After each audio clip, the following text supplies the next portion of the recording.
이슈K 시간입니다. 한 주간의 정가 소식, 오늘도 홍석빈 우석대 교양대학 교수와 짚어봅니다.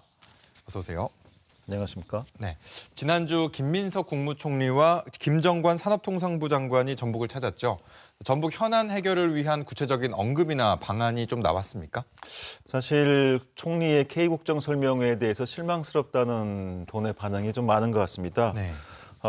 김민석 국무총리가 전주에 와서 크게 전북의 피지컬 AI 산업, 그다음에 국무총리가 또 새만금 개발위원장이기도 한다라는 측면을 강조하면서 전북의 바이오, 컬처, 방위산업, 에너지 등 무한 가능성이 있다라는 원론적인 대답은 했는데 네. 그에 대해서 구체적으로 그러면 도민들이 질문을 했을 때 전주 완주 통합이라든가 피지컬 AI에 대한 지원 사업에 대한 구체성은 좀 떨어졌던 것으로 보이고요. 또 산업통상부 김정관 장관이 22일 날 와가지고 5급 3특 성장 엔진에 대한 산업 현장 간담회를 가졌습니다. 예. 취지는 전북의 성장 엔진이 과연 어느 정도 실현될 수 있을 것인가, 그에 대한 협력의 방안은 무엇인가를 살펴보기 위해서 왔고요. 전북도 측에서는 신재생 에너지, 첨단 AI 모빌리티, 푸드테크 등 관련한 주요 현안 산업들에 대해서 산업통상부에 지원을 요청했습니다. 산업통상부 장관의 답변은 앞으로 종합적으로 검토해서 지역주도 성장이 국가 성장과 연결될 수 있도록 하겠다라는 원론적인 수준에 그치는 것이어서 네. 그다지 우리 입장에서 봤을 때는 총리나 산업통상부 자원의 우리 전북 지역 방문이 큰 실익은 없는 방문이었다, 이렇게 보겠습니다. 네. 김관영 지사도 새해를 맞아서 전북 곳곳을 돌며 도민들을 만나고 있는데요.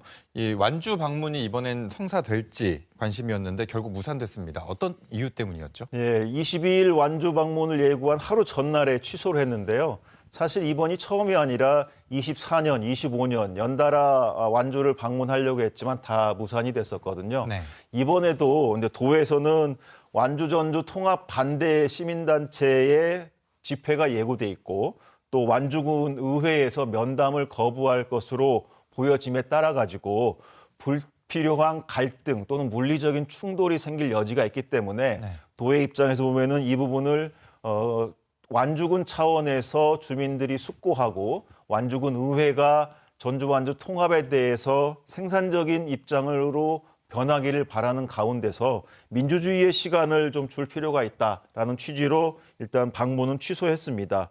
그러면서도 한편 도지사는 이 완주 전주 통합이 전북도 전체 발전의 차원에서 굉장히 중요한 문제이기 때문에 완주 군 의회는 물론이거니와 완주 군민과의 대화의 시간을 가졌으면 한다는 그런 바람도 표시했습니다. 네. 이 완주 전주 통합 논의가 다시 수면 위로 떠오른 게 지금 정부가 추진하는 초광역권 통합 정책 추진 때문이죠.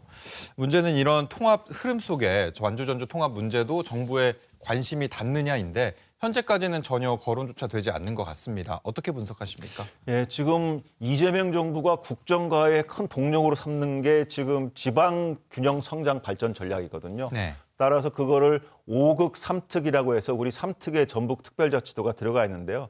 지금은 대전, 충남, 또 광주와 전남 같은 광역권 지자체 간의 통합이 일단 우선시되는 것 같습니다. 따라서 지금 전주 완주 통합이라든가 이런 기초자치단체장 차원에서의 통합은 아직은 좀 정부가 구체적인 입장을 표하지 않고 있고요. 김민석 총리의 전주 방문에 있어서도 그에 대한 구체적인 답변은 없었습니다. 다만 조만간 전주에서 대통령의 타운홀 미팅이 곧 진행이 될 것이고 그때가 되면 구체적인 언급이 좀 있을 것으로 예상이 됩니다. 중앙정부 차원에서는 일단 광역자치단체 간의 통합을 먼저 한 다음에 그 단체장 간의 어떤 통합, 지방정부 간의 통합을 이룬 다음에 기초자치단체 간의 구체적인 통합을 진행시키겠다는 이런 단계론적인 접근 방법을 취하고 있는 것으로 보이고요. 네. 더 나아가서 이제 당장은 논의가 안 되지만 전주 완주 간의 통합도 어떻게 보면은 전주시와 완주군을 넘어서 전북 14개 시군의 장기 발전 전략과도 연관되어 있는 문제이기 때문에 찬반 양측에서 어떤 타협 그리고 공론에 공존할 수 있는, 공동 번영할 수 있는 방안을 찾아야 될 것으로 생각을 합니다. 예. 지방선거 이야기도 해보죠. 민주당 전북도당이 선출직 공직자 평가를 마무리했습니다. 이번 공천 심사에 어떻게 반영될까요? 예, 광역자치단체장에 대한 그 선출직 공직자 평가는 중앙당에서 합니다. 네. 그리고 기초자치단체와 광역 및 기초의회에 대한 평가는 도당에서 합니다. 네. 이번에 한 것은 이제 기초자치단체장과 광역 및 기초의회에 대한 평가였고요. 지난 3년 반 정도의 시간에 대해서 평가를 했습니다. 직무활동, 그다음에 도덕성, 리더십, 공약 이행률 이런 것들에 대해서 1000점 만점의 평가를 했고 그 결과는 나와 있는 상태입니다.